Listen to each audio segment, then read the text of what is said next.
Saya kan mualaf. Nah, anak saya kan belum. Saya boleh minta doa buat anak saya sekarang.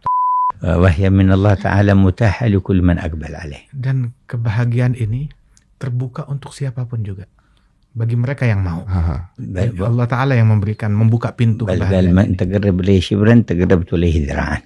Bahkan barang siapa yang mendekat, kata Allah, yang mendekat kepadaku satu jengkal, aku mendekat kepadanya satu hasta. Kalau Tuhan memang ada, kenapa anak-anak di Palestina itu yang umurnya masih kecil harus meninggal seperti itu? 5, 4, 3, 2, 1 and close the door. Hari ini bukan hari yang biasa, sudah pasti terlihat. Karena biasanya saya duduk itu di depan saya selebriti, tokoh politik, ilmuwan, atau orang-orang yang punya banyak cerita tentang kehidupan di dunia. Tapi kali ini saya duduk di depan dua orang yang mungkin bicaranya bukan soal dunia, tapi soal hati untuk mengubah dunia. Di sini ada Habib Jindan, ada Habib Umar. Ini sebuah, saya sendiri masih heran kenapa beliau mau datang ke studio ini sebenarnya.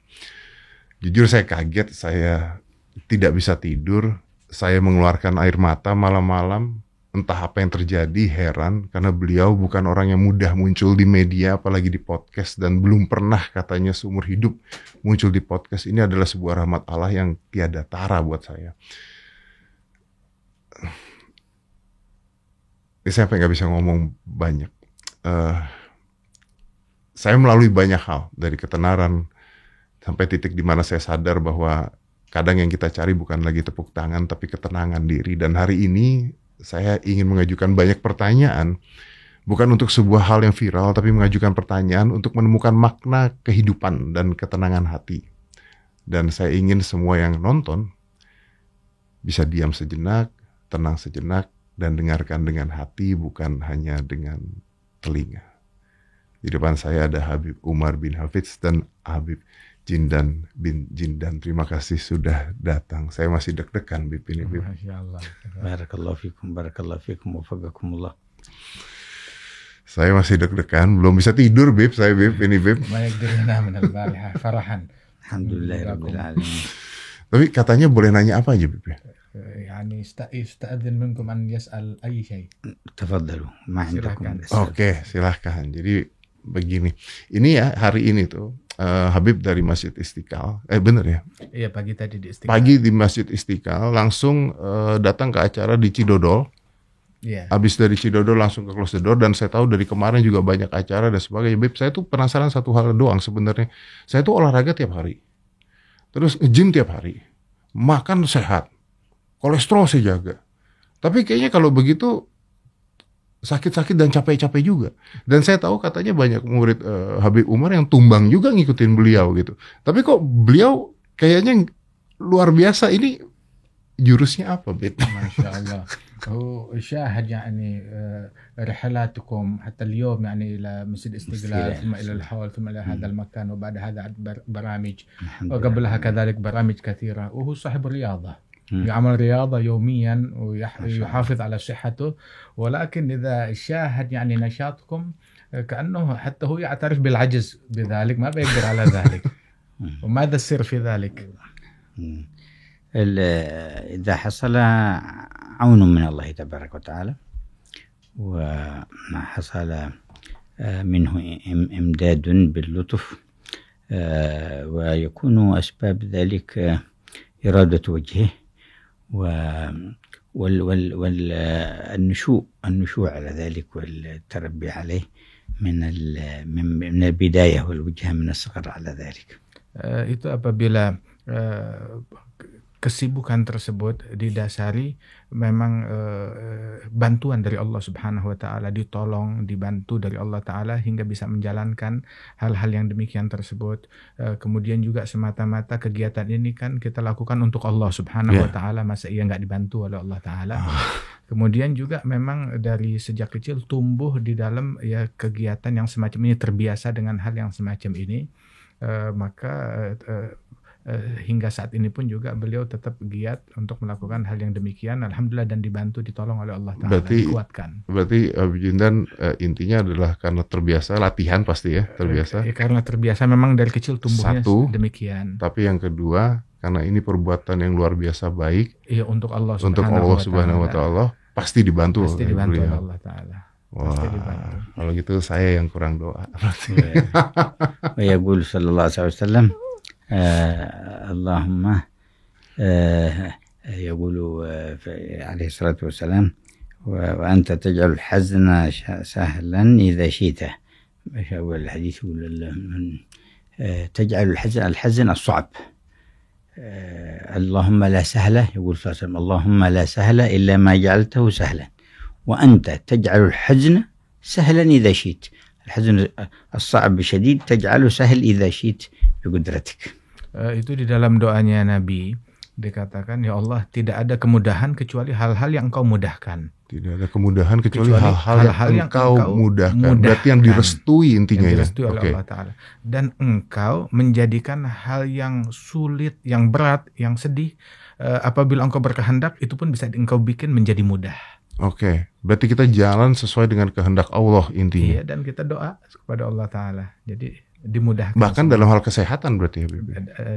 يعني في الصحة في كل شيء، كل أمر، dalam segala hal. كل أمر صعب يصير سهلا بمعونة الله تعالى وتسهيله. Semua perkara-perkara yang sulit ya dimudahkan oleh Allah Subhanahu wa Ta'ala kalau kita sungguh-sungguh dalam memintanya. ولو رأيت الوالد وبعض الشيابة الذين أدركناهم لرأيت نشاط أكثر من هذا. Ini yang apabila engkau melihat ayah saya dahulu ataupun juga guru-guru saya, orang-orang yang saya kenal itu, Mas Dedi akan lebih terkejut lagi melihat semangat mereka yang lebih dari saya. Lebih, oke.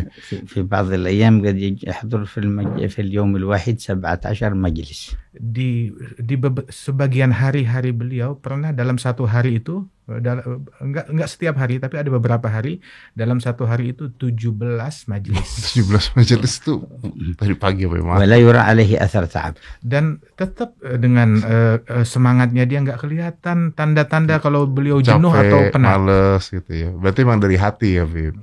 من القلب يحب ذلك. وهذا واحد من الأسرار إنه ما يفرح به الإنسان عند فرحه ومحبته يهون عليه الأمر الصعب وينطلق فيه بنشاط. Jadi ada hal-hal yang ketika seseorang enjoy, suka betul. melakukannya itu, maka dia lupa dengan segala kepenatan. Bib, tapi saya nonton akan nanti ada nih orang-orang protes nih, dia bilang saya kadang-kadang sakit doa tapi nggak sembuh. Nah gimana tuh Bib kalau ada yang nanya gitu? يعني في بعض الناس يعني يقولون أنا دعوت الله تعالى مرضت وأنا دعوت لكن لم يشفى. يكون في هذا عدة حكم. الأول أن الدعاء مهما صدر من الإنسان بصدق وإخلاص فله نتيجة قد تظهر قريبا أو متأخرة وقد يدركها أو لا يدركها. Ada beberapa hal berkaitan dengan doa ini ya. Ada doa itu ketika keluar dari seseorang dia panjatkan kepada Allah Subhanahu wa Ta'ala, itu terkadang hasilnya itu bisa instan saat itu juga, ataupun juga bisa tertunda. Tertundanya bisa dalam waktu dekat, bisa juga dalam waktu lambat. Bisa juga dia kesampaian sekarang di dunia, ataupun dia nggak kesampaian dari apa yang dia harapkan itu. كان سيدنا عمر يقول إني لا أحمل هم الإجابة لكن أحمل هم الدعاء. أي كيف يدعو إذا صدر الدعاء بإخلاص وصدق وعلى وجهه مع حضور مع الله تعالى فلا أحمل هم الإجابة وإنما أحمل هم الدعاء. Sayyidina Umar ibn al-Khattab, beliau bilang, sesungguhnya yang saya prioritaskan itu di dalam prosesi doa itu bukan agar dikabulkannya doa. Bukan agar dikabulkan doa. Bukan agar dikabulkan doa. Oke. Akan tetapi yang saya prioritaskan adalah kesempatan saya untuk diberikan kesempatan oleh Allah untuk berdoa itu. Sehingga saya fokus dalam doanya kepada Allah Ta'ala. Adapun dikabulkannya itu bonus tambahan nanti. Jadi seperti kayak anak orang tua ya, meminta, betul. Ya ini ka walad li abih. يعني يتاح له المجال للسؤال والطلب. أيوه نعم هو كذلك. المجال مفتوح. يعني seperti يعني في كيفية الدعاء. أيوه الدعاء يعني مملوك عند مالك كريم محب أرحم به من نفسه. Jadi bagaikan seorang hamba sahaya di hadapan majikannya yang sangat baik, sangat dermawan, sangat penuh cinta kepada hambanya ini dan rela memberikan apa saja kepada hambanya ini. فأول فوائد الدعاء أنه في حد ذاته ذكر ويثاب عليه. Satu manfaat doa itu pada zat doa itu sendiri adalah zikir, adalah zikir dan itu dapat pahala. Dapat pahala. Seperti kita berzikir dapat pahala, doa itu sendiri doa saat sendiri kita meminta dapat pahala. Doanya sendiri. Doanya dapat pahala. والثاني أنه التجاء إلى الحق تبارك وتعالى ففيه اعتراف بعظمة المولى وزيادة للإيمان. Dan yang kedua makna doa itu adalah dia bersimpuh mengemis kepada Allah Subhanahu wa taala dan itu adalah tambahan buat keimanan seseorang. والثالث أن فيه اعتراف بحاجته وضعفه وعجزه ففيه أيضا تقوية انكسار قلبه من أجل الله. Dan poin ketiga manfaat daripada doa itu betapa seseorang itu dengan berdoa menyadari lemahnya, kekurangan dia dan keperluannya kepada Allah Subhanahu wa taala dan di situ pun juga dia mendapatkan daripada inkisar hati yang luluh ketika dia mengemis kepada Allah taala. فهذه الثلاثة حاصلة على كل حال. Dan tiga hal ini pasti didapat oleh setiap orang yang berdoa. Tiga hal ini. بعد ذلك كيفية الإجابة إما أن تعجل كما طلب وإما أن يدفع عنه من بلايا ومصائب كانت يمكن تصيبه بمقدار ما طلب وإما أن يدخر له ثوابا واعتلاء في درجته. Ini tadi dari sisi doa permintaannya. Nah itu bagaimana cara Allah menjawab doa orang tersebut? Itu ada beragam. Allah menjawab mengabulkan doanya itu satu dengan diberikan instan apa yang dia minta. Ataupun artinya diberikan yang dia minta diberi oleh Allah Ta'ala. Itu satu. Yang kedua, nggak diberi apa yang dia minta, akan tetapi dikasih pemberian yang lain dengan ditolak musibah tertentu, bencana tertentu. Karena mungkin yang dia minta belum tentu terbaik ya, Beb. Belum tentu yang terbaik, begitu. Akan tetapi Allah Ta'ala berikan apa yang dia perlukan saat itu yang dia nggak tahu. Dan yang ketiga itu mungkin nggak diberikan di dunia tetapi disimpan oleh Allah Ta'ala doa ini nanti diberinya di akhirat dengan sesuatu yang lebih yang lagi. Jauh lebih baik. Karena kadang-kadang yang kita butuhkan, yang kita minta bukan yang kita butuhin nih, Beb. نطلب شيء الذي نحن لا نحتاج إليه وربنا يؤتينا الذي نحن نحتاج إليه ولا نسأل. وقد نطلب شيئا لو حصل لنا لا حصل بسبب ضرر كثير ومشاكل عندنا ما نعرف ذلك هو يصرف عنا رحمة منه. Kadang kita juga tidak pandai dalam meminta. Kita meminta sesuatu yang kita tidak ketahui kalau diberikan oleh Allah justru memberikan madarat kepada kita. Jadi masalah baru gitu. Menjadi masalah baru, problem, madarat buat kita sehingga Allah karena sayang sama atau kita. Atau jadi dosa baru bisa, Beb. Bisa jadi dosa baru. Ditahan ini diberikan sesuatu yang lain. Paham, saya paham. لأن الإنسان في علمه المحدود وإدراكه يقول فعسى أن تكرهوا شيئا فعسى أن تكرهوا شيئا وهو خير لكم وعسى أن تحبوا شيئا وهو شر لكم. Sebab manusia kan ilmunya itu terbatas, pengetahuannya terbatas. Sehingga mungkin dia suka kepada sesuatu seperti Allah Ta'ala bilang, mungkin kamu suka kepada sesuatu tetapi itu berdampak negatif, buruk kepadamu. Atau kamu nggak suka akan sesuatu padahal itu baik buat kamu. Ini kayak anak kecil minta permen sama orang tuanya, tapi orang tuanya tahu tuh bakal batuk buat anak kecilnya maunya permen gitu kan. مثل ولد يطلب شيء من أبيه نعم يضر ليس كل نعم بعض الشيء يضر قد يطلب الطفل سكين بيلعب به وأنت تخاف أن يخدش عينه أو أن يجرح نفسه فتمنعه منه. Pisau gitu, kalau diberikan akan membahayakan dirinya sendiri. Iya. Jadi belum tentu baik buat dia gitu, Beb. Saya mau nanya nih, karena ini pertanyaan banyak orang. Saya kan mu'alaf. مؤلف أسلم يعني. ما شاء الله الحمد لله زادك الله إيمان. Semoga ditambah iman. Nah, anak saya kan belum atau tidak lah gitu ya. Ibn lam yuslim ba'd. لكن الولد قد بلغ يعني saya kan hanya bisa mengajarkan tapi tidak bisa memaksa nih. إنما هو يعلم ولا يقدر. لا بس نعم بلوغه قبل الإسلام وبعد الإسلام بلوغ الولد. Besarnya dewasanya ini setelah Islamnya Mas Dedi atau sebelumnya? sudah besar kan? Sudah besar, sekarang usianya hampir 20. الآن عمره قريب 20 سنة. وهو أسلم قبل كم؟ Pas jadi Islamnya lebih kurang Pada saat itu dia sekitar umur 16 tahunan. ذاك الوقت عمره 16. عمر الولد قد بلغ. فالأمر كما قال الله لا إكراه في الدين، لكن البيان القولي والبيان العملي والذوقي معه هو الذي يكون سبب لإدراكه الحقيقة وهدايته. Sebagaimana Allah bilang, tidak ada paksaan di dalam menjalankan agama, dalam beragama, memilih agama tidak ada paksaan, tetapi tugas kita memberikan penjelasan, dan penjelasan itu bisa dengan ucapan, bisa juga dengan perilaku, bisa juga dengan sikap, dengan perangai kita, bisa juga dengan cita rasa kita, dengan dengan keadaan kita. Itu pun juga salah satu bentuk penjelasan kepada dia. Tapi kenapa masyarakat banyak yang menuntut harus? لماذا يعني الناس يطالبون لابد يعني يقول هم يريدون الخير ولكن في المسألة اسمه استعجال. Kadang orang ya gitu, kalau sangka baik kepada mereka, memang mereka ingin kebaikan. Jadi mereka tuh ingin yang terbaik gitu ya. Ingin kebaikan buat semuanya. Buat semuanya, biar lengkap kebaikan. Jadi kita pikirnya positif nih ya, Bib ya. Iya, kalau kita berpikir positif. Cuma kan kadang masyarakat juga terlalu terburu-buru.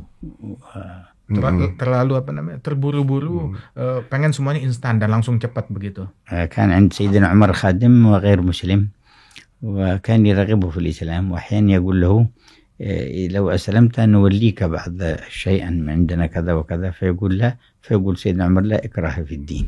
Sayyidina Umar bin Al-Khattab Amirul Mukminin, dia punya salah satu karyawan dia, pegawai dia, ya, itu non-muslim. Pembantunya dia ada non-muslim, membantu di rumahnya Sayyidina Umar bin Al-Khattab. Terkadang Sayyidina Umar itu menunjukkan, seandainya kamu mau masuk Islam, beberapa kali ditawarkan, tetapi tetap dia enggan. Bahkan sampai beberapa kali, padahal kalau kamu masuk Islam, saya bakal berikan ada jabatan ini, jabatan itu, tapi tetap menolak. Dan setiap kali ditolak, Sayyidina Umar selalu berkata, memang tidak ada paksaan di dalam beragama. Artinya toleransinya ada di situ. Iya. Ya, kalau gitu saya boleh minta sesuatu nggak? Saya boleh minta doa buat anak saya sekarang. Talib doa di waladi.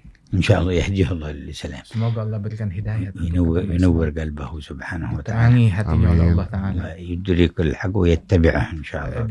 Diperlihatkan dalam hatinya sesuatu yang hak dan mengikutinya. كذلك دعاء الأب له كذلك ودعاء الأم له كذلك مؤثر. Begitu juga doa orang tua, kedua orang tua untuk anak itu punya pengaruh yang sangat besar. حتى ورد في أثر دعاء الوالد لولده كدعاء النبي لأمته. Sampai di hadis Nabi bilang doa seorang ayah untuk putranya, untuk anaknya, itu ampuhnya, manjurnya seperti doanya Nabi untuk umatnya. Amin. ومن خلال ما يرى جمال الإسلام فيكم وفي معاملتكم يكون الأمر مهيأ له لأن يهديه الله. Dan di antara proses yang sangat kuat itu untuk penyampaian yang betul-betul berpengaruh besar, ketika melihat keindahan Islam di dalam perlakuan kita terhadap mereka, itu punya pengaruh besar. Jadi dari contoh ya, Bib? Dari contoh. Nah, kalau kita lihat dari contoh, Bib, gimana Habib memandang toleransi? Karena kan Indonesia ini beragam sekali. Mungkin Habib Umar kalau tahu Indonesia ini kan agak kaget juga nih. Indonesia ini kan suku, agama, ras. Pokoknya kayaknya negara lain nggak ada yang kayak begini nih. كيف حسن التعايش مع مختلف الأديان لأن نحن في إندونيسيا يعني على مختلف أديان كثيرة. رسول الله صلى الله عليه وسلم عاش في مكة وحواليه كثير من المشركين، وعاش في المدينة وحواليه يهود ومنافقين، فكان حسن المعاملة مع الجميع صلى الله عليه وسلم.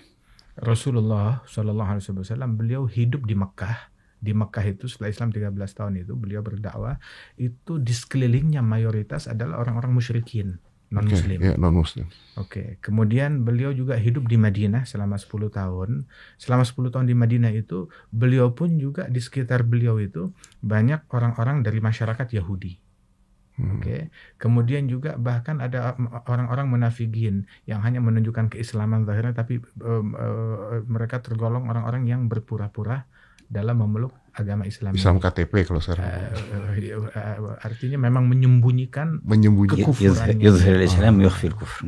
Menunjukkan keislaman, menyembunyikan kekufuran. Okay. Tetapi bersama semua masyarakat tersebut, bersama semua mereka, Nabi itu memperlakukan mereka dengan baik, dengan indah, dengan santun. Wa min awwal ma 'amil lamma wasala al-Madinah ja'al 'aqd sulh bainahu wa baina وميثاق بينه وبين اليهود ومنها أن لا يعينوا أحدا عليه ولا يعينه أحدا عليهم ويحافظوا على الأمن والاستقرار في البلد.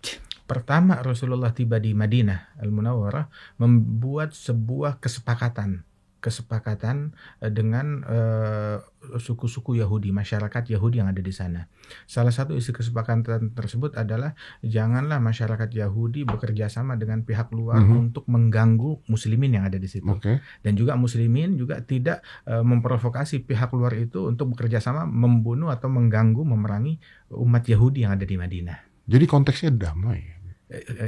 يعني حسن التعايش يعني الهدنة والأمن بينهم. نعم حسن التعايش لأنه يأتي حق الجوار يقولون الجار إذا كان كافر له حق الجوار. Itu konteksnya adalah damai dan juga itu haknya tetangga, orang yang hidup di dalam lingkungan kita di negeri kita ini walaupun beda agama. Tetangga itu jiran, ya, tetangga. Orang yang hidup berdampingan dengan kita itu walaupun dia non muslim maka dia tetap masih punya hak sebagai tetangganya kita. Oke. Apapun agamanya berarti ya. Walaupun beda agama. فإذا كان مسلم فله حقان حق الجوار وحق الإسلام. Kalau tetangganya itu muslim dia punya dua hak tetangga dan hak sebagai saudara kita muslim. فإذا كان من الأقارب له 3 حقوق. Kalau dia kerabat juga berarti dia punya 3 hak. حق الجوار وحق الإسلام وحق القرابة والرحم. Tetangga, hak Islam, dan juga hak sebagai kerabat famili yang menjadi tetangga kita itu. Oke. Artinya semua manusia punya hak. Semuanya punya dan hak. Harus dihargai. Harus dihargai dan kadang ada beberapa hak itu berlapis. Ya, saya paham. Nah, kalau kita bicara tentang ini kan berarti kan agama ini indah sekali. Tapi saya baca kemarin di salah satu artikel bahwa sekarang ini meningkat orang-orang yang ateisme. Terutama anak-anak muda, ateisme di tubuh anak muda karena dengan teknologi yang ada dan semuanya akhirnya Tuhan itu ditinggalkan, menganggap bahwa agama tidak perlu dan ateisme itu sekarang jumlahnya makin banyak. Nah, ini apa yang terjadi? Apakah ini hal yang biasa ataukah ini sebuah bencana sebenarnya? Saya agak sulit maaf nih. لما رأوا جمال الإسلام ما شاء الله فتعجب بذلك وهذا الذي يحتاجه الناس ولكن الآن كما هو جرى في بعض الجرائد أنه انتشر حتى سيما بين الشباب يعني يخرجون من ما يتعلقون بأي دين أصلا له الإسلام ولا فهذا أحيانا في بعض المجتمع قد يزداد. ولكن هذا يوقعهم في الفراغ الروحي. عدم الديانة مطلقا تجعلهم مهما مضوا فيها يشعرون بأنه في شيء ناقص عندهم وفي دواخلهم يكون فراغ في أرواحهم. Tetapi justru dengan ateisme ini mereka akan lebih merasakan kehampaan di dalam hati, kekosongan, kehampaan di dalam hati, dan gak akan merasa damai dari itu semuanya. Dan apapun yang dia punya gak bisa mengisi kekosongan dan mengobati kehampaan yang ada di dalam hati orang-orang tersebut. Tapi gimana caranya kita meyakinkan orang lain bahwa kita membutuhkan Tuhan? كيف يعني نقول للناس أننا بحاجة إلى الإيمان بالإله؟ هو في البداية قد يفرح بكونه ما تقيد بشيء من الأديان، ولكن عند مرور الوقت يجد أنه لم يتضح هدفه في الحياة ومقصوده من الحياة. فلهذا نحتاج أن نبين لمن حوالينا أننا أن نعيش في كون لا ندري من كونه ولماذا كونه ولماذا خلقنا. هذا أمر يتناقض مع نعمة العقل ونعمة الإدراك الذي هو فينا. Terkadang mungkin di awal-awalnya itu orang-orang yang ateis tersebut mungkin dia girang. Ketika tidak ada hubungan dengan agama manapun, dia merasakan seolah-olah kebebasan. Bebas, betul. Iya, di awal, di permulaan. Akan tetapi itu nanti akan berkelanjutan dengan stres dan sumpek dan merasakan kekosongan, dan juga dia akan kehilangan arah. Nggak tahu untuk apa saya kalau begitu diciptakan. Nggak punya tujuan di dalam kehidupan. Dia kehilangan arah, kehilangan tujuan di dalam kehidupan. Ini bertentangan dengan akal yang Allah Ta'ala berikan kepada kita sekalian, sebab kita diberikan akal itu untuk kita fungsikan, untuk kita tahu siapa gerangan yang menciptakan kita, kenapa kita diciptakan, untuk apa kita diciptakan, dari mana kita berasal dan kemana kita akan kembali. Saya punya pertanyaan gini, Bib. Saya tahu bahwa Habib Jin dan Habib Umar ini sangat amat bertoleransi. Maka kalau pertanyaan saya, apakah kita harus memaksa mereka beragama? Pasti jawabannya mungkin enggak. يعرف أنكم يعني على غاية من حسن التعايش، وإذا سأل هل لابد نكره هؤلاء أن نكرههم على الإسلام والإيمان، طبعا أنتم بتقولون لا كما يعرف ذلك يعني من. Tapi kapan kita harus masuknya, Bib? Nah itu maksudnya. Apakah kita harus memberikan contoh dengan yang baik dan supaya mereka bisa melihat? Karena kan kalau memaksa saya yakin pasti jawabannya tidak nih. طبعا أنتم ما تكرهون بذلك، ولكن إذا متى هم يدخلون إلى الإسلام؟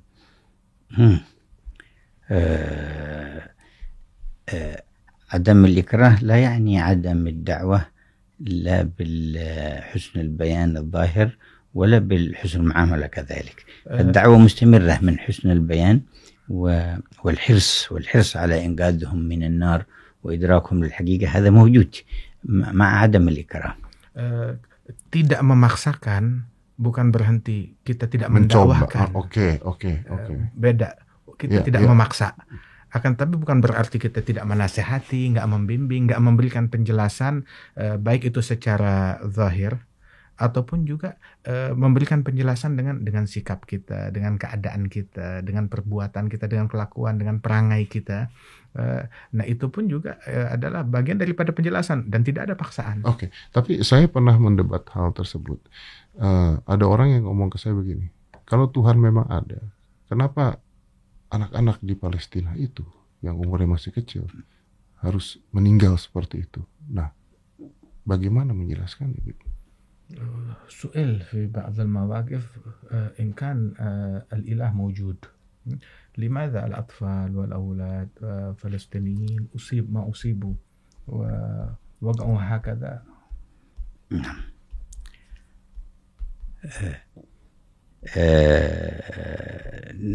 نربط هذا بإتمام الكلام مع ما ذكرنا أن الإنسان في الحياة يجب أن يدرك أن له مكون وله خالق وخلقه لمهمة. فالمثال في ذلك، ثم نأتي إلى الجواب. المثال في ذلك لو فرضنا إنسانا في بيته مثلا نايم على سريره فلم يشعر، استيقظ إلا وهو في سفينة كبيرة وفيها ناس وأعمال مختلفة وتمشي السفينة وتجري في البحر، فهل أول ما ويتوجب عليه أن يقول ما الذي جاء بي إلى هذا المكان، وإلى أين تمشي هذه السفينة، وإلى أين توصلني، وما الحكمة وجودي هنا؟ أو يقوم من النوم يجد نفسه في السفينة ويدخل ويخرج ويضحك معهم ويمشي ولا يدري ما الذي جاء به وإلى أين تجري به السفينة وإلى أين تصل. مقتضى العقل يقول أول ما تسأل ما الذي جاء بك إلى هنا. فالكون هذه اللي نحن فيه والحياة الدنيا سفينة تجري بنا في البحر وكلنا نجري فيها إلى غاية، فمن العقل أن ندرك ما الذي جاء بنا ولماذا وإلى أين نحن نسير. Saya ingin menyambung ucapan yang sebelumnya dan pertanyaan tadi nanti akan saya jawab, kata Habib Umar. Pertama, bahwasanya ketika seseorang itu dia hidup di dunia ini, dicontohkan oleh Habib Umar, misalkan seseorang tertidur di rumahnya, kemudian tiba-tiba dia terbangun sudah ada di dalam sebuah perahu, di kapal, kapal yang sedang berjalan. Maka orang yang berakal dia akan berpikir, dia akan memfungsikan akalnya, dia akan bertanya, apa gerangan, kenapa kok saya bisa ada di sini? Siapa yang menyampaikan saya ke sini, yang membawa saya ke sini? Kemudian juga ini kapal berasal dari mana? tujuannya kemana? Terus kenapa saya ada di sini, untuk apa? Apa tujuannya, apa hikmahnya? Maka orang yang berakal dia akan memfungsikan akalnya untuk berpikir seperti ini. Beda dengan orang yang tidak memfungsikan akalnya, melihat terbangun dari kapal, dia nggak peduli kenapa dia ada di situ, dari mana dia berasal, kemana tujuannya. Maka dia ngelihat orang makan ikut makan, ngelihat orang minum ikut minum, ngelihat orang melakukan kesibukan dia ikut kesibukan. Jadi ikut telatah lah, ikut apa yang biasa dilakukan oleh orang-orang. Nah, kita ini sekarang berada di dalam kapal tersebut menuju suatu perjalanan yang sama sampai ke titik finish daripada perjalanan tersebut. saya paham sih. أما حصول الشدائد وقتل الأطفال والنساء وحصول الظلم أيضا على ظهر الأرض مع وجود الله الحق القادر جل جلاله، فهذا أمر يليق بعظمة حكمته وسعة علمه. Adapun terjadinya kesulitan bencana kepada saudara-saudara kita, itu adalah sebuah kejadian yang ditentukan oleh Allah Subhanahu wa Ta'ala, yang ditakdirkan oleh Allah Subhanahu wa Ta'ala untuk suatu tujuan, untuk suatu hikmah yang secara sempurnanya hanya diketahui oleh Allah Subhanahu wa Ta'ala, dan akan ada hikmahnya juga yang akan diberitahukan kepada kita. لو لم تحصل هذه الأشياء كيف يفرق بين الصابر الصادق وبين الكاذب غير الصابر؟ Kalau tidak terjadi kejadian yang semacam ini di alam semesta ini, maka bagaimana akan diketahui antara orang yang kuat, yang bertahan, yang bersabar, dengan orang yang tidak bersabar kepada Allah Ta'ala. يقول ولنبلونكم حتى نعلم المجاهدين منكم والصابرين ونبلو أخباركم. Dan kami akan menguji kalian, kata Allah dalam Al-Quran, hingga kami mengetahui siapa di antara kalian yang berjuang di jalan Allah dan bersabar, dan kami akan menguji dan membuka daripada berita-berita tersebut kepada kalian. Gimana caranya sabar dengan keadaan-keadaan sekarang? كيف نصبر على هذه الأشياء؟ الصبر عليها من معرفة أنها جاءت من حكيم قادر وعنده أجر على كل صبر أعظم وأجل مما لو لم يكن هذا الأمر موجود، فأحسن منه وأجمل منه جزاء موجود مقابل هذا الصبر على هذه الشدة. Sesungguhnya kesabaran tersebut adalah hikmah dari Allah Subhanahu wa Ta'ala, yang Allah Ta'ala jadikan ganjarannya demikian besar kepada orang-orang yang bersabar tersebut, sehingga hakikat daripada kesabaran itu sendiri adalah imbalan pahala dari Allah Subhanahu wa Ta'ala atas kesabaran, atas kejadian-kejadian yang buruk tersebut. Itu ada imbalan pahala atas kesabaran itu semuanya. Dan bahkan seandainya musibah atau bencana tersebut ditiadakan oleh Allah Subhanahu wa Ta'ala, maka bagaimana orang bisa mendapati pahala daripada kesabaran itu? Dan Allah Ta'ala punya hikmah sendiri dalam ini semuanya. قال سيدنا عمر ما أصبت بمصيبة إلا وجدت لله فيها عليه 3 نعم. Sayyidina Umar bin Al-Khattab bilang, saya tidak ditimpa musibah, melainkan saya temukan dalam musibah yang saya dapati itu ada 3 nikmat dari Allah buat saya. الأولى أنها مصيبة في الدنيا وليست في ديني محفوظ ولا ينقص علي من المقام فعند الله والأجر في الآخرة شيء. Satu, ini musibah, satu nikmat yang saya dapat, alhamdulillah ini musibahnya musibah urusan duniawi, bukan musibah dalam perkara agama saya. Tapi kalau seandainya musibah itu menimpa keimanan saya, hubungan saya dengan Allah Ta'ala, itu masalah besar. Tapi alhamdulillah ini agama saya selamat, iman saya selamat, hubungan saya dengan Allah Ta'ala selamat. الثانية أن الله تعالى قادر على أن يصيبني بأكبر منها فما أصبت إلا بها. Yang kedua, nikmat yang kedua, Allah mampu menguji saya dengan ujian musibah yang lebih dahsyat lagi, tapi saya dikasih yang nggak terlalu dahsyat, lebih ringan. Padahal Allah mampu untuk memberikan yang lebih buruk dari itu. الثالث أنه يجرني عليها ويكتب لي بها ثواب مؤبد على الخلود. Dan yang ketiga, saya dapat imbalan atas musibah ini, saya dapat imbalan, dapat keuntungan, dan keuntungan ini terus mengalir abadi sampai ke akhirat. وتعرف الإنسان أحيانا يصبر على قطع إصبعه من أجل مصلحة باقي اليد وصحتها، لما يعلم أن الداء والمرض الذي في هذا الإصبع إذا ترك فسينتشر في اليد ثم الجسد كله، فيصبر على قطع الإصبع لأنه يعلم أن فائدة في هذا أكثر وهو صحة بقية الجسد مدة. Seorang manusia terkadang dia sabar ketika jarinya itu dipotong. Jarinya dipotong, dia bersabar sebab dia tahu ini bermanfaat buat dia untuk menyelamatkan sisa daripada tubuh dia yang seutuhnya. Kehilangan sedikit jari untuk menyelamatkan tubuh dia yang lain. Dan dia bisa bersabar itu semua karena dia mengetahui manfaat dan tujuannya. Tujuan dari itu semua. Oke. Ini baru mendapatkan penjelasan ini nih, menarik sekali karena kalau ini dipotong untuk menyelamatkan karena penyakit ya, bisa kan kalau misalnya orang diabetik atau apa segala. ما هو مجرد صبر بل يفرح بنفسه يذهب إلى عند الدكتور وإذا قال في عملية توقع عليه يوقع بنفسه على العملية هو فرحان بهذا لأنه يعرف النتيجة. Enggak sekedar sabar, justru malah dia girang. Iya. Dia karena girang. Selamat yang dia sendiri yang datang pergi ke dokter, dia sendiri yang bikin kesepakatan dan tanda tangan. Dia bayar keluar duit begitu. Iya, benar, dan dia gembira karena ini adalah keselamatan buat dirinya. Ini والأجر الذي عند الله أعظم من سلامة البدن 100 سنة و1000 سنة في الدنيا. Dan pahala yang Allah Ta'ala sediakan lebih agung daripada keselamatan badan bisa hidup 100 tahun lagi, 200 tahun lagi, atau 1000 tahun lagi. Kadang-kadang kita nggak tahu dan nggak paham ya. Yani ahyanan nahnu la nafham dzalik. Iya. Ini saya mau bicara ini menarik karena kan dengan pembicaraan tadi kan Habib Umar tuh terkenal sekali dengan kata-kata jangan sibuk dengan aib orang lain karena itu akan menutupi cahaya hatimu.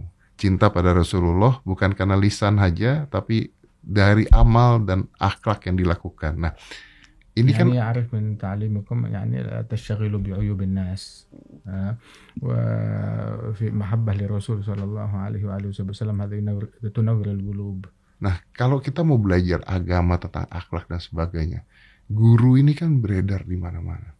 Ada guru-guru, maaf nih Beb, saya harus ngomong. Ada orang yang tokoh agama tapi jualnya agama. Ada yang tokoh agama tapi marah-marah. Nah, gimana caranya saya mencari atau orang ketika mau belajar agama, cari guru yang tepat tuh gimana? Ciri-ciri guru yang tepat tuh gimana? Karena banyak sekali di Indonesia yang orang mengatasnamakan agama akhirnya. Karena saya teringat dengan kata-katanya R.A. Kartini.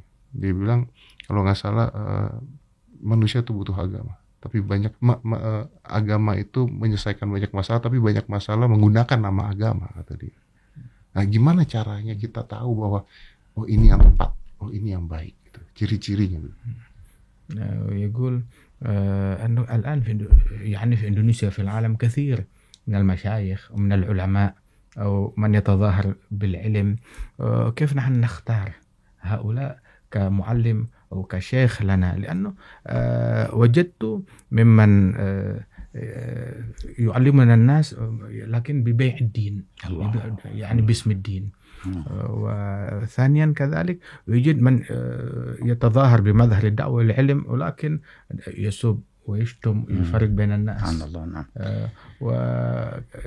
ويذكر قول أحد من مشهورين هنا في البلد أنه الدين كان يحل كثير من المشاكل ولكن الآن جاءت مشاكل بسبب الدين. أيوة، التي جاءت المشاكل ما هي بسبب حقيقة الدين، بسبب صورة الدين والتسمي باسم الدين على غير حقيقة الدين. Pertama, Habib Umar mengatakan bahwasanya dulu agama itu menyelesaikan banyak masalah. Sekarang kok agama jadi seolah-olah timbul masalah baru dan jadi banyak masalah gara-gara agama itu. Bukan agamanya yang menimbulkan masalah, tetapi yang menimbulkan masalah itu ketika segala sesuatu itu padahal bukan agama tetapi dikemas seolah-olah agama. Betul, berkedok agama. Agama, bukan hakikat agama itu sendiri. Hakikat agama menyelesaikan masalah. Akan tetapi ketika kepura-puraan dengan kemasan agama tersebut, nah itu justru yang menambah masalah yang lain lagi. فيكون هذا الاختيار فيه مثل مثلا الطب. إذا وجدنا أن بلد أي واحد يستعمل الطب ولو من دون شهادة أو بعضهم شهادة مزورة ويصلحون عيادات ومستشفيات. تختار من عندما تريد تعالج ابنك أو تعالج زوجتك أو تعالج نفسك، تذهب إلى عند من منهم، فيكون لك اختيار ما تغتر لا بشهادته ولا كذا، ولكن تنظر أنه صاحب خبرة حقيقية وصاحب صدق في المعاملة فتطمئن إليه وتذهب إلى عنده. Sama contohnya seperti kebutuhan masyarakat itu terhadap pengobatan, ya, terhadap dokter, terhadap pengobatan.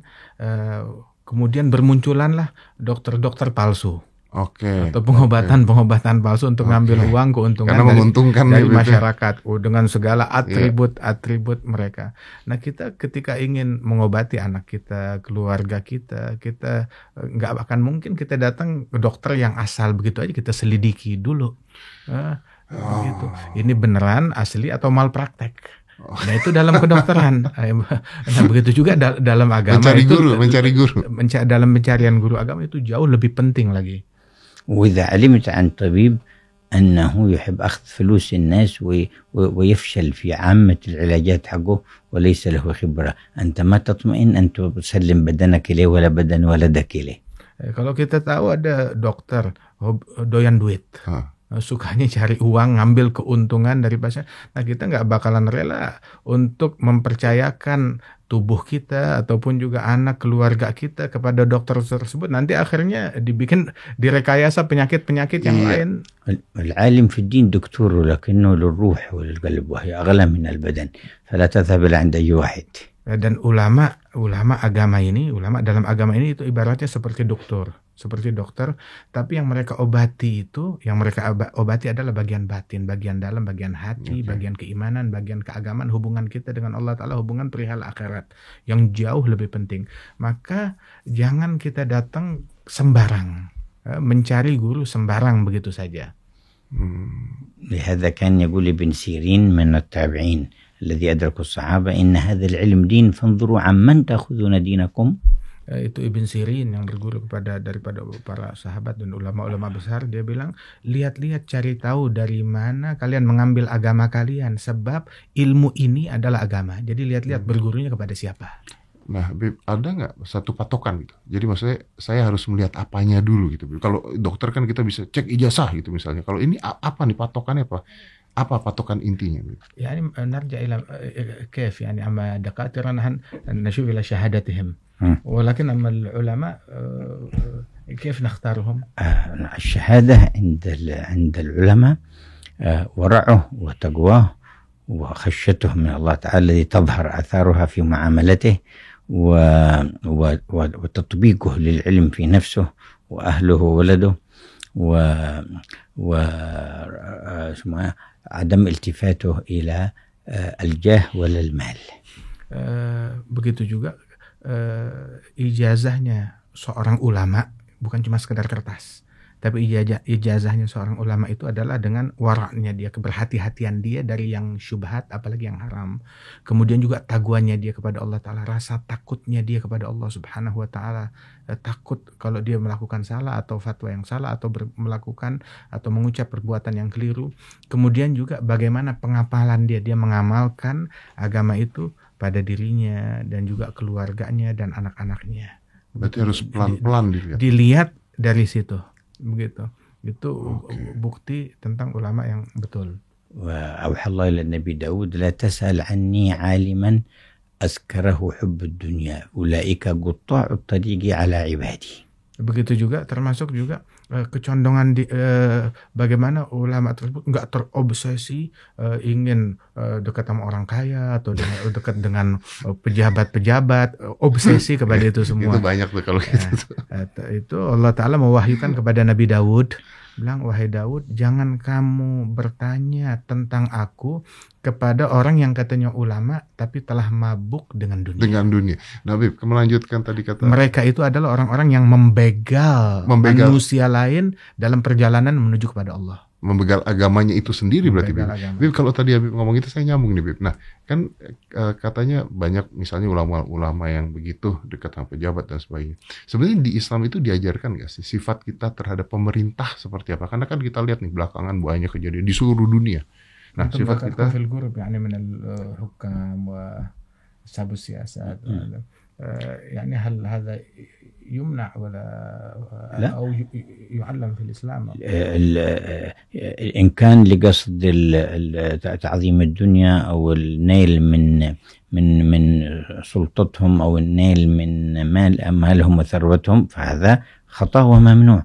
وأما ما كان بقصد النصيحة أو كان إنقاذ مظلوم وشفاعة له أو إحقاق حق فهذا أمر مطلوب في الشرع.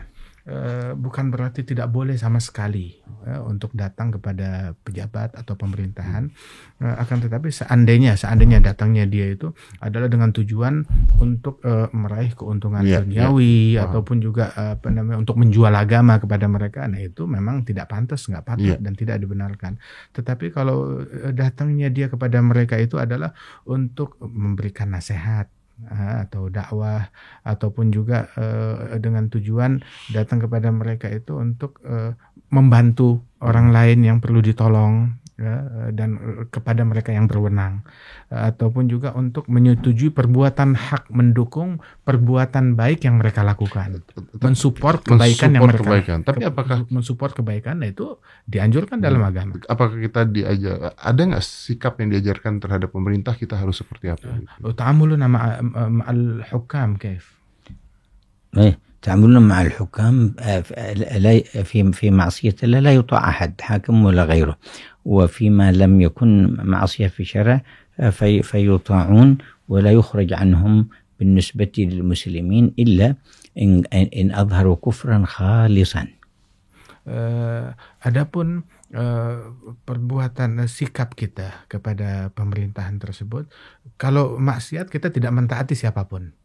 Kemaksiatan kita nggak mentaati siapapun, tidak turut kepada siapapun kalau disuruh melakukan kemaksiatan. Begitu. Adapun hal-hal yang nggak ada kaitannya dengan maksiat, maka kita tetap menjaga hubungan baik kepada mereka, apalagi kalau itu mengandung manfaat kepada sekalian umat Islam. Kemudian juga di dalam dilarang kita melakukan pemberontakan ataupun juga pertentangan, kecuali apabila telah nyata-nyata melakukan perbuatan gitu yang secara terang-terangan kufur yang nyata, kekufuran yang betul-betul terang-terangan, yang nyata, maka itu yang tidak bisa dapat diterima. Berarti kayak koruptor yang besar-besaran gitu dan sebagainya. Itu bukan kekufuran. Itu bukan kekufuran.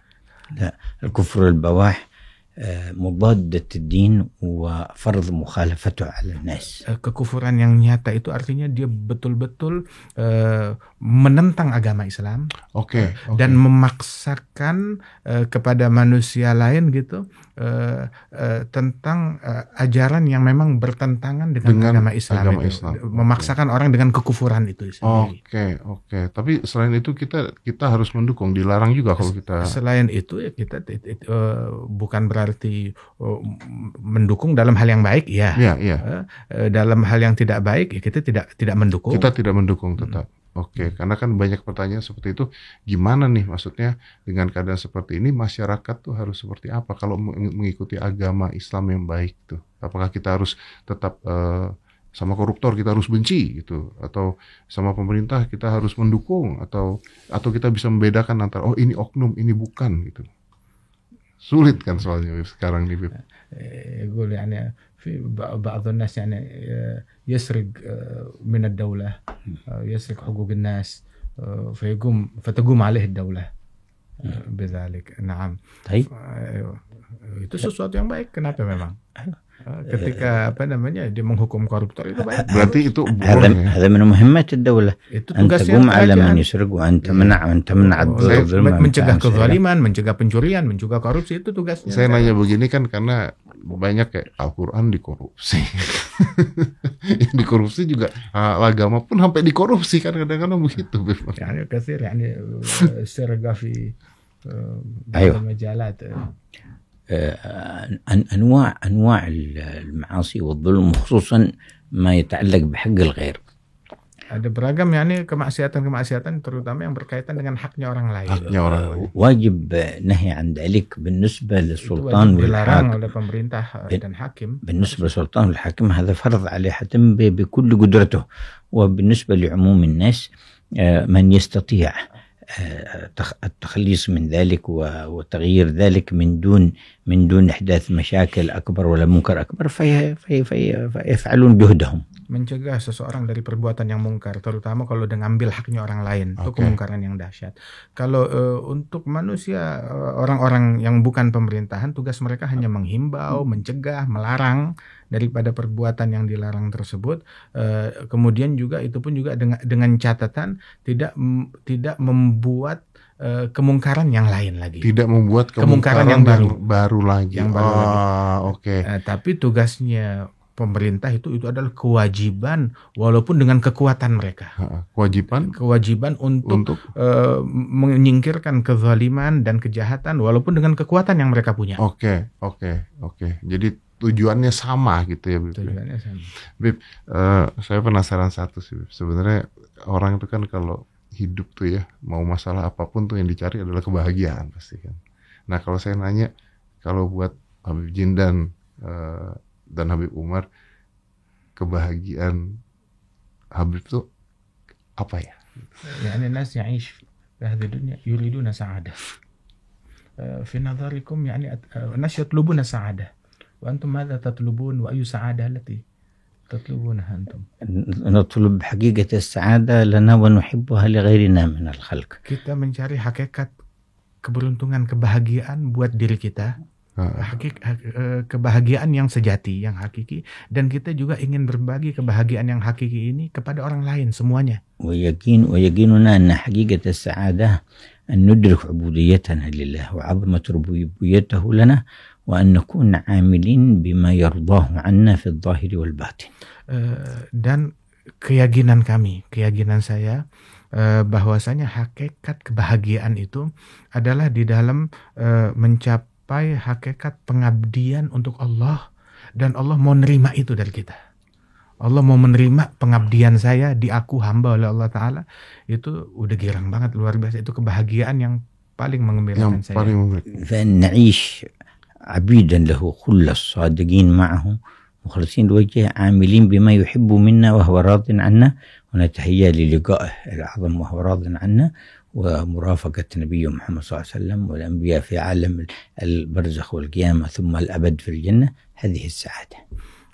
Dan kita hidup sebagai pelayannya Allah, hambanya Allah, mengabdikan hidup kita, diri kita segalanya untuk Allah Ta'ala, dan Allah ridha menerimanya itu dari kita, dan kita lalui umur kita ini hingga kita bersiap untuk berpindah dari alam ini dan berjumpa dengan yang paling kita kasih, Nabi Muhammad SAW, dan Allah Ta'ala bantu kita untuk padukan kita bersama Rasul Sallallahu Alaihi Wasallam berjumpa di tempat yang mulia itu. Kalau gitu tiap hari bahagia dong.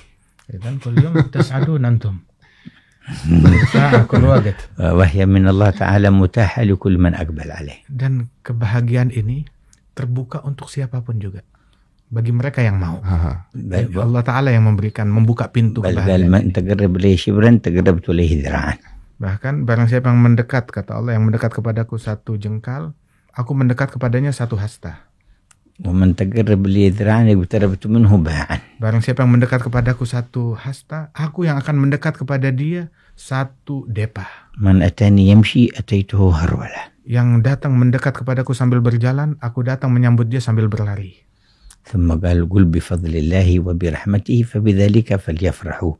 Kemudian dikatakan, katakanlah dengan anugerahnya Allah, dengan rahmat dan kasih sayangnya Allah, bergembiralah, bahagialah kalian. ولذا كان كثير من الصالحين والعارفين يطيب لهم المناجاة لله تعالى في الليل ويشعرون بلذة كبيرة ثم يقولون لو يعلم الملوك ما نحن فيه بالليل لجالدون عليه بالسيوف.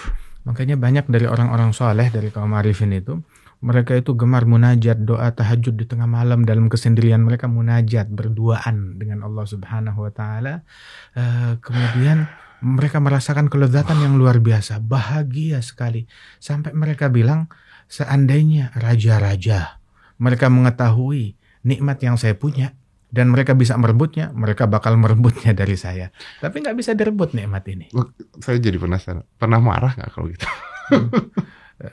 Yas'alkum, yani ala taghdabun bi syai' atau taz'alun ala syai'. بعبوديتنا له نحب أن لا يكون غضبنا إلا لغضبه. غضبه فقد عند اسمه له التجاهر بمعصيته وتعدي حدوده، فنكون مقتدين برسول الله صلى الله عليه وسلم، كان لا يغضب لنفسه ولا يغضب إلا لله تبارك وتعالى ويرضى لرضاه. Ya, atas hukum atau dasar pengabdian kita, penghambaan diri kita kepada Allah Ta'ala, ya kita nggak boleh marah untuk diri kita. Tidak boleh marah untuk diri kita. Marahnya kita ya karena apabila Allah Ta'ala marah akan sesuatu, maka marahnya kita karena Allah Subhanahu Wa Ta'ala. Misalkan ketika ada perlakuan kemaksiatan yang secara terang-terangan untuk menentang, nah itu ya patut untuk marah. Juga disalurkan dengan sesuatu yang apa namanya, yang diatur, diizinkan dalam syariat.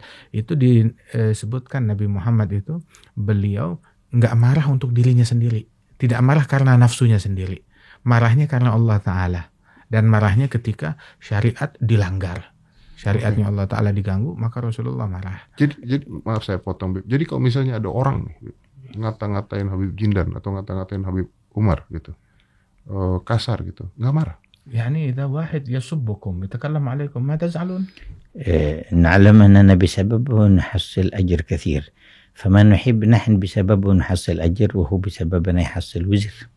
Ya kan kita tahu kalau kita dimaki, dicaci, berkat si pencaci ini kita dapat pahala banyak.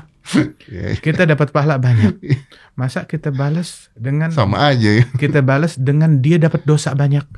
Iya. Jadi mana kita bukan cuma sekedar kita mau memaafkan agar dia nggak dapat dosa juga. ثم جعلنا نتشبه بالأنبياء كانوا يؤذون ويسبون وهم يحلمون ولا يغضبون. Pencaci, pembenci, terima kasih buat dia menjadikan kita ini punya suatu kesempatan untuk mirip dan mencontoh para nabi-nabi yang dulu dicaci, dimaki, diganggu, dan ya harusnya ini kesempatan ya kita syukuri. جاء واحد عند سيدنا الحسن البصري قال إن قوم في المكان الفلاني يسبونك ويتكلمون عليك، فحمل فاكهة وجاء إليهم وقال سامحوني هذا مكافأة لكم لأنكم أهديتم إلي حسناتكم وأنا ما عندي شيء أقدر أكافئكم به، هذا أكافئكم بشيء وهو فاني وأنتم أعطيتوني شيء باقي. Ada satu orang datang kepada Imam Al-Hasan Al-Basri, tabi'in, bilang, Imam Hasan Al-Basri, ada orang mencaci maki engkau. Di daerah sana orangnya itu, dia mencaci maki, dia bergosip, mengumpat, mengeluarkan kata-kata buruk kepadamu. Dengar begitu, dia bawakan, dia kumpulkan buah-buahan yang dia punya, hadiah yang dia punya, dia kirim kepada orang tersebut. Bilang, wahai Imam, ini orang mencaci engkau. Bilang, ya nggak apa-apa, saya mau kirim hadiah, saya minta maaf, ini sebagai bentuk terima kasih saya atas kiriman orang ini. Saya cuma bisa mengirimkan buah-buahan yang fana, habis. Begitu saja untuk dimakan dan habis. Tapi dia mengirimkan kepada saya pahala ibadatnya, pahala puasanya, pahala sholatnya, dan itu abadi. Dan itu abadi. Jadi saya berterima kasih. Saya berterima kasih. Iya. وفي هذا نتذكر أيضا قصة النبي صلى الله عليه وسلم في التعايش مع اليهود. وفي هذا الأمر الذي ذكرت واحد اسمه زيد بن سعنة، كان من علماء اليهود، كان يعرف التوراة التي نزلت على سيدنا موسى. فصدفة النبي صلى الله عليه وسلم اقترض منه دين وإلى موعد معين. Di sini juga saya teringat salah satu situasi yang dialami oleh Rasul SAW. Ada satu orang Yahudi, salah seorang tokoh ulama Yahudi namanya Zaid bin Sakhnah, dan dia mengetahui ahli dalam kitab Taurat. Nah itu Rasul SAW kebetulan ada pinjam sesuatu dari dia, minjaman, ya, entah itu uang atau makanan, meminjam uang atau makanan dari dia sebagai dalam bentuk pinjaman. وقبل الموعد ب3 أيام تعمد أن يدخل المسجد ويسب النبي صلى الله عليه وسلم. 3 hari sebelum jatuh tempo, sengaja dia masuk ke masjid langsung mencaci maki berkata-kata kasar kepada Nabi Muhammad di hadapan Nabi Muhammad. كان على النبي رداء فحمل الرداء وسحبه بقوة حتى حمل رقبة النبي. Nabi dia pakai sorban macam ini, dia tarik dibetot sorbannya itu sampai berbekas di lehernya Nabi Muhammad. وقال أعطني ديني فما عرفتم يا بني هاشم إلا مطلت ماطلون الناس في حقهم. Sampai dia bilang, bayar hutang kamu kepada saya. Memang kamu keluarga Bani Hashim ini memang kalau ngutang itu suka nunda-nunda pembayaran. Jadi caci makinya kasar sekali. قام سيدنا عمر قال تفعل هكذا برسول الله وأنا أنظر إذن لي يا رسول الله أن أضرب عنقه. Sayyidina Umar Ibn Al-Khattab dia bangkit berdiri, berani kamu buat macam ini kepada Rasulullah, dan saya menyaksikan, ya Rasulullah saya minta izin untuk penggal kepala orang yang kurang ajar ini. قال النبي لا يا عمر كنت أنا وهو أحوج إلى غير هذا منك. Nabi bilang, tidak wahai Umar, tidak saya izinkan. Saya dan dia yang kita butuhkan bukan pedang kamu yang saya butuhkan. Kita perlu kepada hal yang lain, bukan pedang kamu yang jelas. Murhu bihusnul talab wa murni bihusnul adab. Kalau kita mau kamu kalau mau menyuruh sesuatu, suruh dia minta baik-baik. Tapi juga kamu suruh saya kalau ngutang bayar baik-baik. Wa'alam annahu bagi min maw'id ad-dain 3 ayyam. Tapi asal tahu saja jatuh temponya masih 3 hari lagi. ولكن الآن اذهب بنفسك يا عمر وأعط دينه كامل وزده 20 مكان ما روعته. Nah sekarang wahai Umar, bayar sekarang juga, kamu bayar, ambil dari situ uang, bayar kepada dia sekarang juga, dan tambahkan lagi senilai 20 sebagai bonus untuk dia. Kenapa saya tambahkan? Ya kamu sudah bikin dia ketakutan. فذهب سيدنا عمر وكال له حقه وزيده 20 وقال هذا أمر به رسول الله لك خذه. Sayyidina Umar sendiri yang menimbang itu gandum, diberikan kepada tuh orang, ditambahkan lagi 20 untuk orang itu. Kemudian, lo kenapa ditambahkan? Ya ini ya Rasulullah yang suruh. Ya, saya nggak senang hati, tapi Rasul yang suruh, ya sudah saya jalankan. قال هل عرفتني يا عمر؟ قال لا. Ini orang bilang, tahu gak kenapa saya lakukan itu hai Umar? Kata si pelaku ini yang Yahudi tadi. قال أنا زيد بن سعنة. قال العالم من علماء اليهود هذا اسمه معروف كان. Nama saya Zaid bin Sa'nah. Oh, kamu ulama Yahudi yang terkenal, yang viral itu. قال نعم وأنا ما فعلت هذا إلا لأني قرأت صفة رسول الله في التوراة فخبرتها كلها فيه واقعة إلا خصلتين ما خبرتها من قبل فتعمدت اليوم جيت قبل الموعد ب3 أيام الحلم وأنه لا يزيد شدة الجهل عليه إلا حلما فاليوم خبرتهما منه فأنا أسلم أذهب إلى هذا كله صدقة وأنا أذهب لرسول الله وأسلم دخل المسجد يشهد أن لا إله إلا الله أن محمد رسول الله. Maka dia bilang, wahai Umar, saya lakukan ini. Saya ngerti Taurat, saya sudah baca Taurat, saya menyelidiki Taurat. Di situ disebutkan sifat nabi-nabi yang terakhir. Dan semua sifat-sifat yang disebutkan betul-betul saya temukan pada diri Nabi Muhammad. Begitu, kecuali 2 sifat saya belum ketemu. Dan pada hari ini saya buktikan sendiri dengan mata kepala saya. Apa 2 sifat tersebut? Al-Hilim, demikian penyabar Rasulullah. Itu sifat pertama. Dan yang kedua, makin diprovokasi, makin santun akhlaknya. Makin santun. Ini 2 hal ini hari ini saya buktikan. Dan saya sekarang ini saya mau masuk Islam. Ini harta yang tadi yang hutang yang diminta itu semuanya buat sedekah. Tolong sekarang bawa saya ke Rasulullah, saya mau masuk Islam di tangannya. Cuman gara-gara itu ya? Cuma gara-gara itu, untuk menyelidiki hal tersebut. Wow. Allahumma salli alaihi. Allahumma salli alaihi. Habib, ini mungkin udah terakhir. Saya tuh penasaran aja. Habib Umar ini kan adalah tokoh Muslim yang yang paling besar lah, yang paling berpengaruh di dunia gitu. يعني أنتم من أكثر المسلمين تأثيرا يعني في العالم الآن. Gimana beliau mengelola semua itu gitu tanpa megang handphone, tanpa pakai buzzer mungkin, tanpa apa menurut beliau mungkin yang membuat beliau, bahkan beliau tidak cari popularitas sebenarnya. كيف يكون ذلك وأنتم يعني ما تحبون الشهرة حتى في الجوالات ما أكثرتم استعمال الجوالات ولا تستخدمون الناس الذي ينشرون هذه الأخبار. كل هذا يرجع إلى تعلقنا بالنبي ومحبتنا له وحرصنا على متابعته بما نستطيع. ومن يفعل ذلك الله تعالى هو الذي يتولى الأمر. فعندنا من العيب والعار أن يطلب الإنسان شهرة أو يتمناها أو يسعى لأجلها، ولكن من يشهره الله تعالى من دون أن يطلب ذلك فيكون هذا مجرد عطاء من الله تعالى عليه أن يقوم بحقه بينه وبين الله.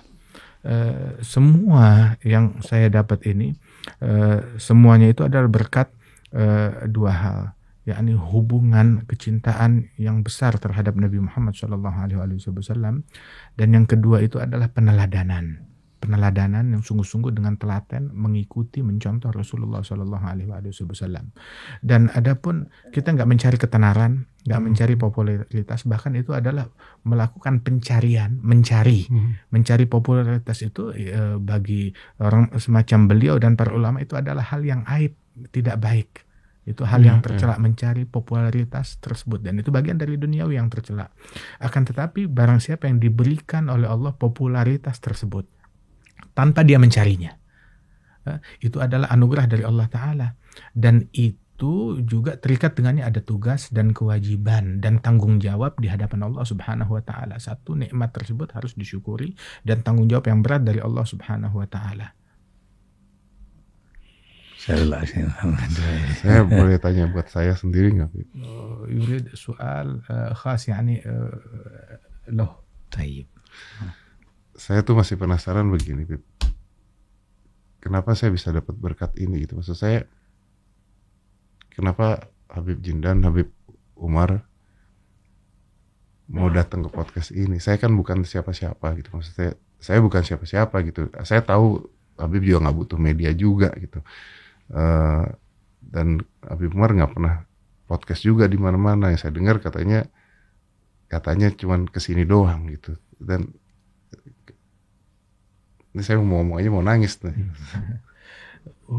يتحير كيف هو أسعد وأكرم بحضوركم وتلبيتكم لحضور في هذا المكان، هو أكرم بذلك ويقول ويعترف أنه أنا لا شيء، أنا لا شيء. كيف أنا أكرمت بهذا بمجيئكم وحضوركم، وحتى أنا أقول هذا الكلام أنا كاد دموعي تنحدر.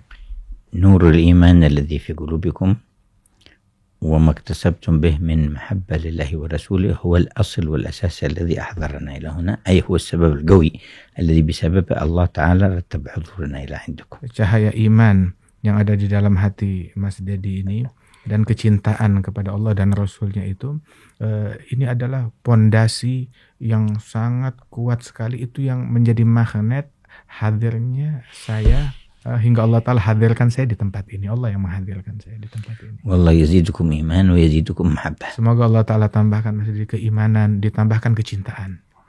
Amin. ولأن في هذا العمل الذي دعوتمونا إليه خير للأمة ونشر لنور هذا النبي وهديه ودينه، فلذلك لبينا.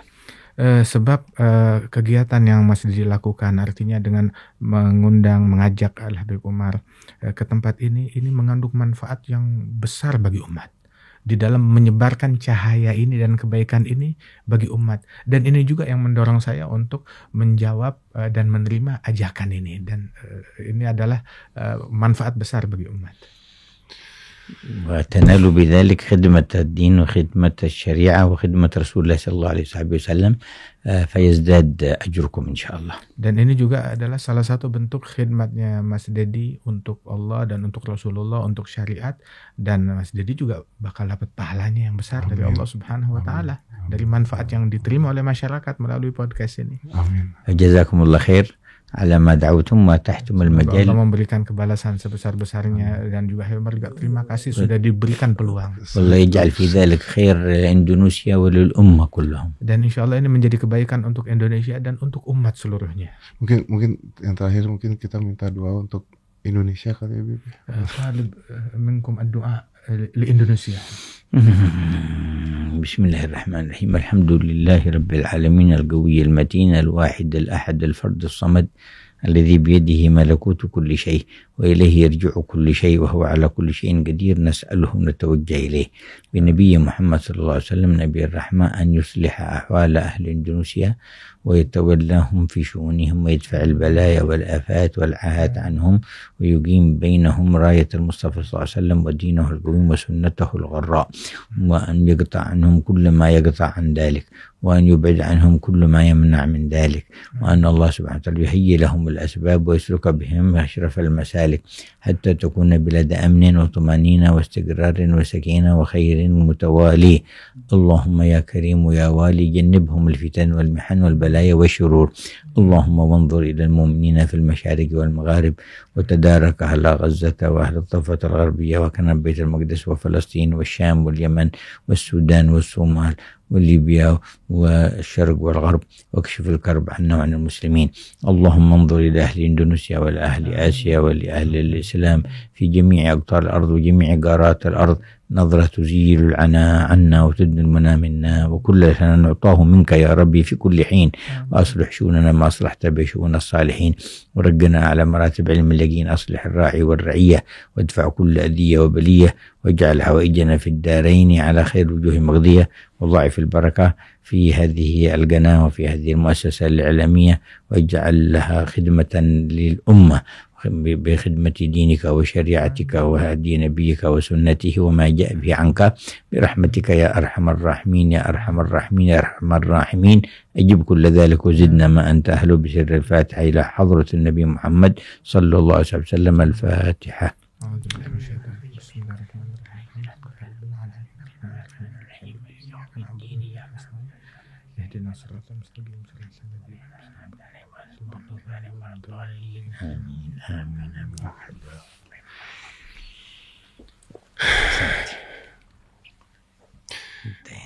Terus apa yang saya harus lakukan sekarang untuk membalas sebagai bentuk terima kasih?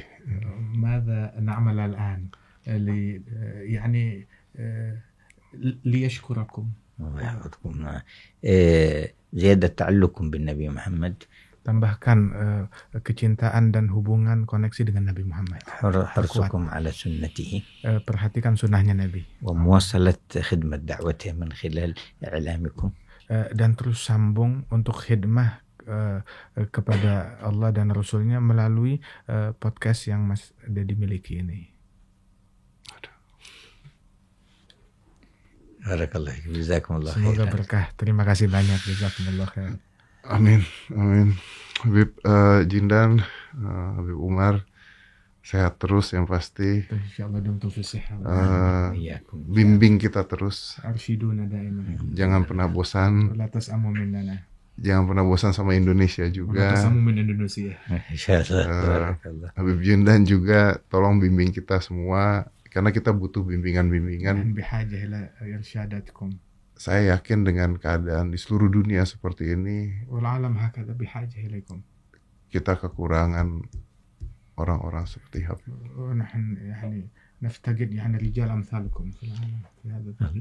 Allah yukathir insyaallah an-nasihin fil ummah. Diperbanyak orang-orang yang memberikan nasihat di tengah-tengah umat. Wa yatadarakul ummah. Yang tulus insyaallah. Wa jazakumullahu khairal jazaa wa liqa mubarak insyaallah. Perjumpaan yang penuh berkah. Allahu ala khair. Insyaallah padukan kita dalam kebaikan. Wa nastaudi'ukumullah alladzi la tadhi'u da'wa. Saya titipkan Mas Dedi kepada Allah Taala, enggak akan hilang orang yang dititipkan kepada Allah Taala dan segalanya. Terima kasih banyak. Habib Jindan, saya udah gak bisa ngomong apa-apa lagi, saya stres. Saya bahagia, stres, campur aduk. Habib Umar, terima kasih banyak. Sehat terus, terus bimbing kita. Assalamualaikum warahmatullahi wabarakatuh. Waalaikumsalam. 5, 4, 3, 2, 1 and close the door.